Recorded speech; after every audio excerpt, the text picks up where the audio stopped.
So we did have one additional latecomer to our speaker list. He is a commercial helicopter pilot and certified flight instructor, and he has been an activist for science and education for 13 years, as well as working within theater for 21 years.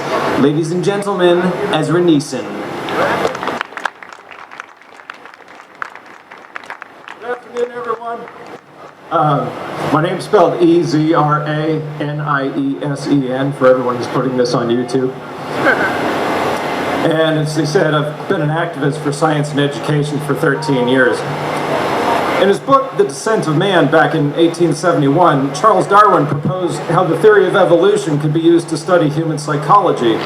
It didn't catch on at the time because back then we didn't have the technology it takes to compile enough information about humanity on a global scale.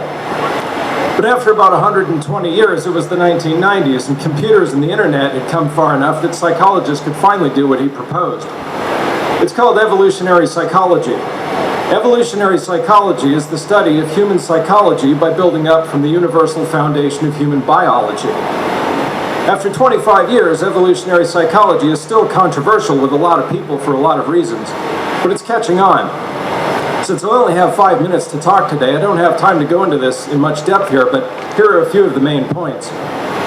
First of all, every decision you've ever made in your life has seemed to you like the best decision you could make in the situation you were in.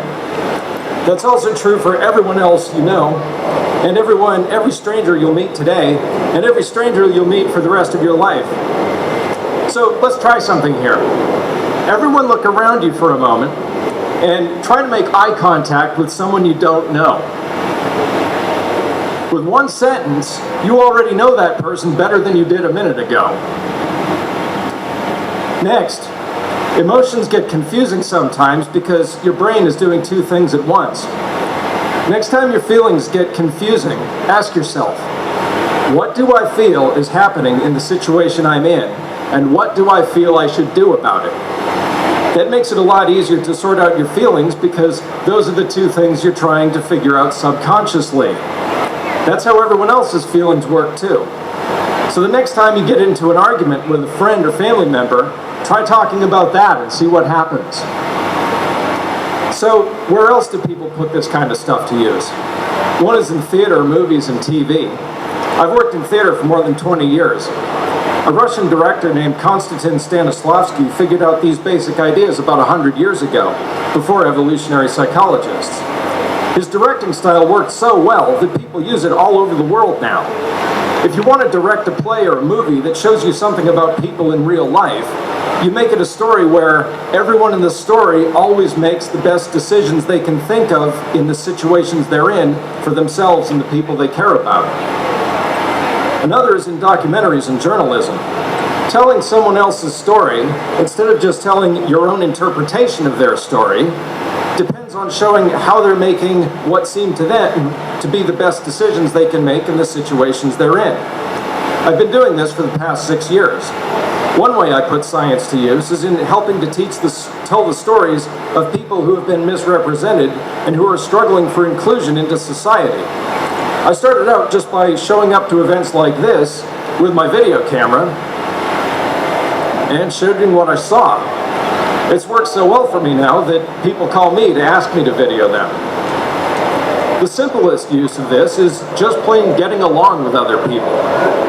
When you talk to people, try talking to them with the attitude that they have good reasons for having the ideas they do, even if you've never heard of them, and let them talk long enough to explain themselves. See if you learn anything new that way. I'm from a multiracial family. Eurocentric history isn't a story about everyone.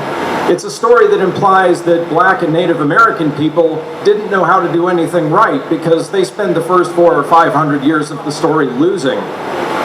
Seriously, think about this for a moment.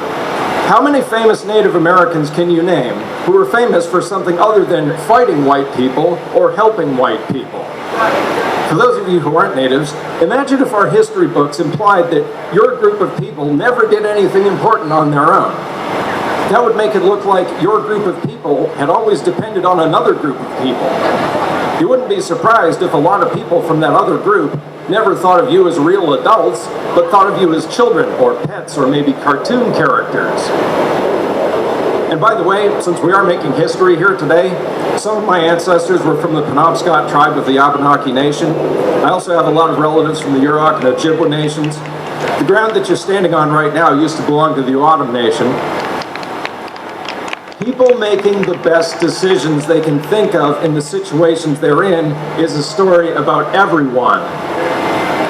So the next time you're on the light rail to help save on greenhouse gas emissions, look around at all the diversity of the people on the train with you and think to yourself that people who look like that have made a lot of tough choices and important decisions, even if nobody wrote them down.